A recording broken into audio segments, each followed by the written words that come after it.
So the main kind of question that modernism revolves around is what is the purpose of structure and form? And when you look at this ancient piece of Yemen architecture here, you'll see that the actual structure of the building serves no purpose other than to just keep it standing. There's no really design to it. It's very plain.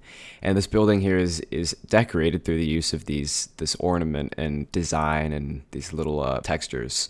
And when you look at this piece of modern architecture, you see pretty much the opposite. It's been stripped of almost any kind of design or pattern or detail like that.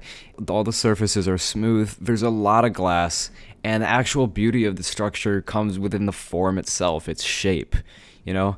And another significant trait of modernism is that there are not a whole lot of curves. There are a lot of straight lines, flat surfaces, smooth textures, just to kind of make things a lot more simple. As you look in these two pictures, you'll see this one right here on the top left has got flat surfaces. You got that nice wood texture, and on the right over here we've got spiral staircase, curved walls, pretty much the opposite. Another big trait of modernism is that there's a lot more glass.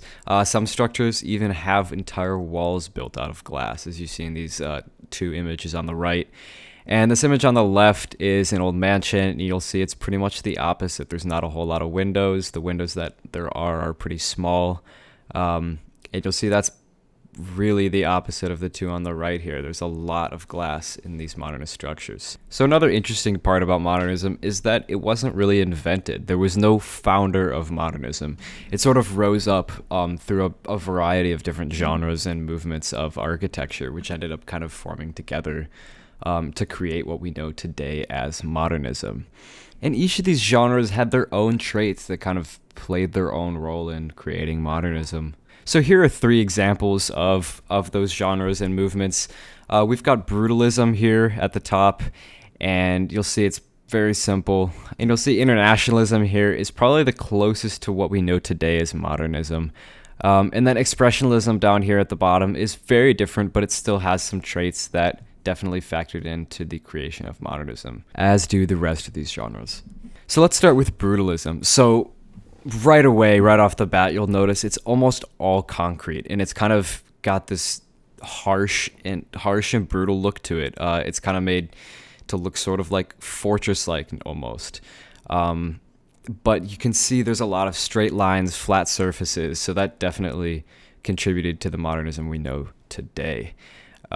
Especially in these buildings. Now, expressionism is pretty much the opposite. Expressionism, there's a lot of curves. It wasn't necessarily just concrete. There were many materials used. But the whole kind of idea of expressionism is being able to express emotion through architecture. You want to be able to look at a building and kind of feel something, you know, if you look at these two structures here. But it's almost all curves. There's a lot of curves, which kind of sets it apart from most other genres. Now, internationalism is probably the closest to what we know today as modernism. It was started by two American architects who kind of just wanted to strip buildings of any sort of elaborate designs and textures, and just kind of simplify things, make things a little more simple. And if you look at these buildings here, these two on the left, these surfaces are not necessarily smooth, but they're very plain. And then one famous architect was Frank Lloyd Wright, and he's very well known for his Darwin D. Martin house. And this is actually a very old piece of modern architecture built in 1905. But you see, it still has some very noticeable traits that you might see in buildings built today. And this building was built for a rich businessman who just kind of wanted a unique modern home.